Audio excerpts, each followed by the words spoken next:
This chapter of Genesis is one of the most incredible pictures of forgiveness and trust in Scripture. So we as Christians often quote the verse in Romans. It says, "And we know that God causes everything to work together for the good of those who love God and are called according to his purposes for them." That's Romans 8:28.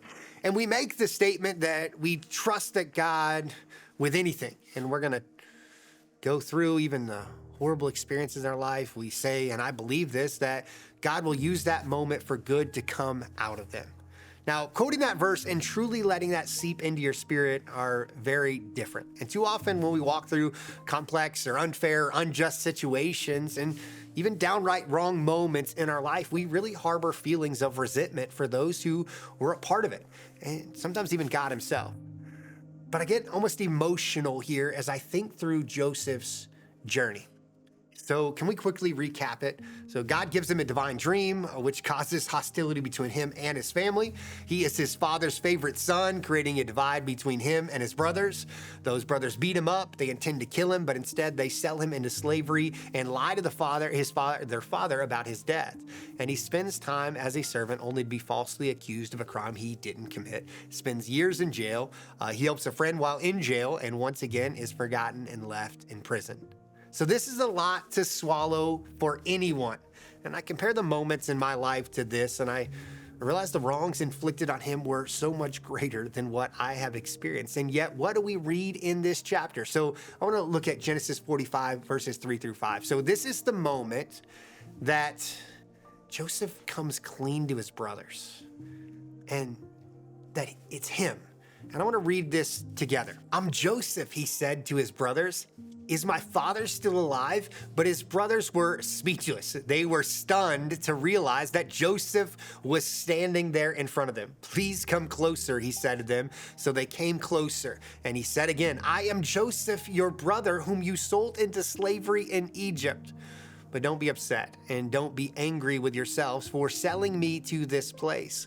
It was God who sent me here ahead of you to preserve your lives." That's Genesis 45, 3-5. So here's my two takeaways from this passage. Number one, his forgiveness for his brothers. Number two, his trust in God's plan. Can you imagine all that time that Joseph could have sat and stewed over what his brother's actions caused him to go through?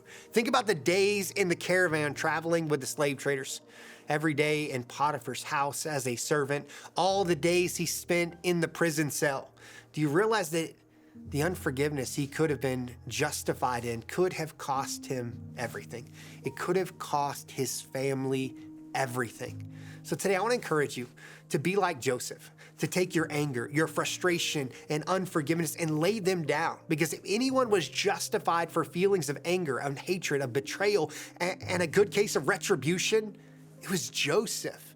But never once does he take advantage of his opportunities. What an incredible model for us to see what Joseph accomplished when he set those things down. So even if you're justified, this is your moment of challenge. Let it go. Move past that and know that God will use it. So this really brings me to the second point of observation. Look at how through everything, Joseph continued to trust in God's plan.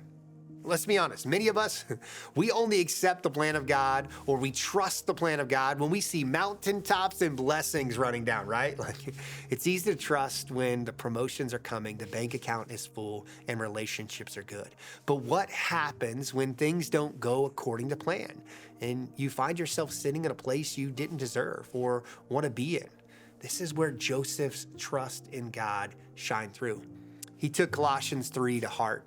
"Work willingly at whatever you do, as though you were working for the Lord rather than for people. Remember that the Lord will give you an inheritance as your reward, and that the master you are serving is Christ." Colossians 3:23-24. No matter where Joseph found himself, whether in the pits or Potiphar's house or prison or the palace, he worked hard and trusted God in the process. So are you trusting God with the place that you're at? Are you trusting that God can work everything we go through for our good? So Joseph is the best example of this. Even look at verses 8 and 9 of chapter 45. So it was with God who sent me here, not you.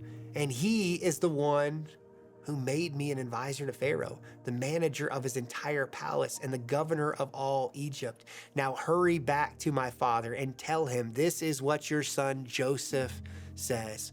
God has made me master over all the land of Egypt, so come down to me immediately. God brought me here. Do you see that? Can I encourage some of you right now, for you find yourself in a place that you didn't want or expect.